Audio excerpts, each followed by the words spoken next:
As of January 2021, the US government has a dramatically expanded ability to compel financial institutions to produce documents that are located outside of the United States in foreign jurisdictions. This is because of the National Defense Authorization Act for fiscal year 2021, known as the NDAA. And one thing that the NDAA did was expand the ability of the government to use Patriot Act subpoenas. Now, a lot of banks aren't that familiar with Patriot Act subpoenas because they haven't been used that much until this year. But that's likely to change now. And the reason for that is that the NDAA allows the US government to use the Patriot Act subpoenas to obtain many categories of documents they previously couldn't obtain. So it is critical for banks that provide correspondent banking services and banks located outside of the United States to understand how Patriot Act subpoenas now work.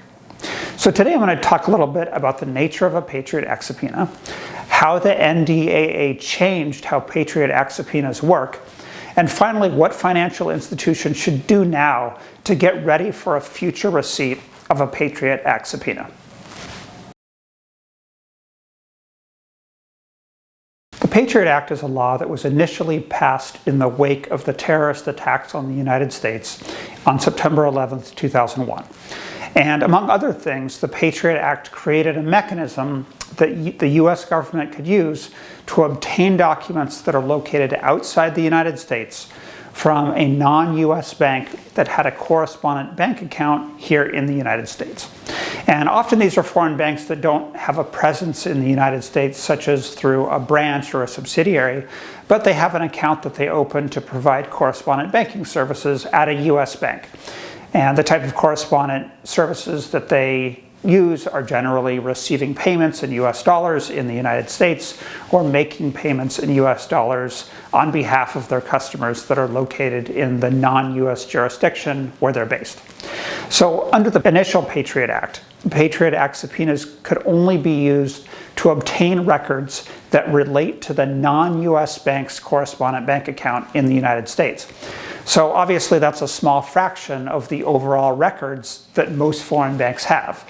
Any of the records that they have that don't relate to their US correspondent bank account didn't fall within the scope of a Patriot Act subpoena as those subpoenas were initially defined. But all of that changed in January of 2021.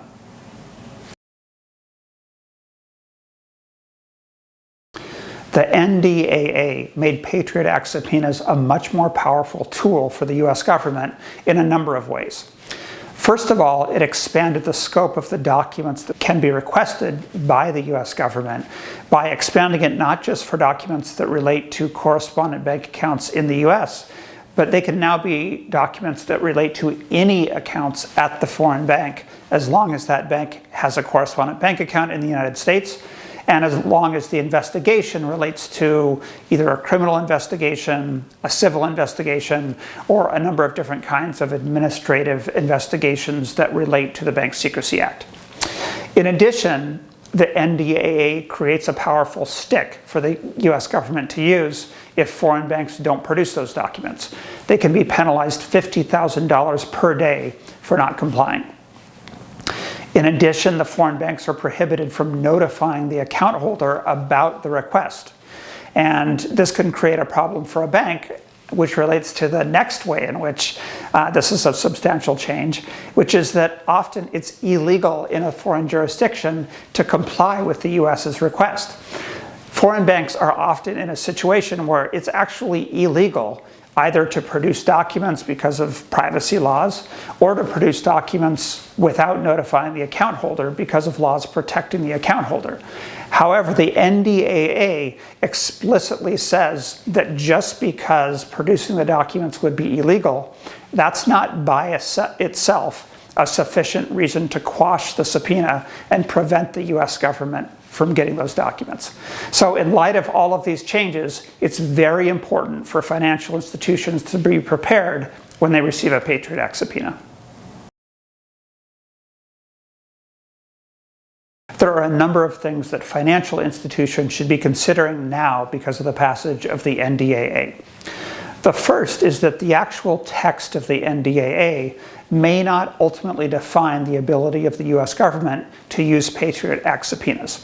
And that's because, separate from the law itself, the US Constitution puts restrictions on the ability of the US government to haul people located outside the United States into US courts and compel them to provide documents.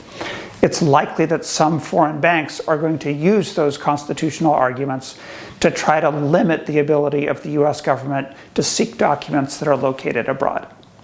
So the scope of the US government's use of the Patriot Act subpoena is likely to vary over time, partially in response to those judicial rulings. In addition, non-US banks that have correspondent bank accounts in the United States should be aware that they're more likely to be pulled into US criminal investigations. So there's a couple things they should do in response to that. One is just look at their own anti-money laundering policies and procedures and ensure that they are going to be able to withstand scrutiny from the US government, because they don't want to be hauled into an investigation and ultimately incur liability as a result of one of these investigations that use a Patriot Act subpoena. Similarly, what they may want to do is reconsider some of the clients with which they do business. If they think that they're providing services to a client that is likely to be the subject of a US investigation, they may want to de-risk by getting rid of some of those clients. In addition, US banks that provide correspondent banking relationships to some of these foreign banks may want to reconsider whether they're going to continue to provide those services. They're more likely to themselves be pulled into investigations, for example, money laundering investigations, that originate as an investigation into the foreign bank, but end up implicating the US bank because of the correspondent banking services that the US bank is providing. So the terrain isn't yet clear about how Patriot Act subpoenas are going to be implemented, and it can be a little bit confusing, it can be a little bit tricky, and the stakes are quite high for financial institutions both in the United States and outside the United States. But good news, I'm a lawyer. So if you have questions about the NDAA or how your financial institution can respond to a Patriot Act subpoena, give me a call. I'd be happy to talk to you.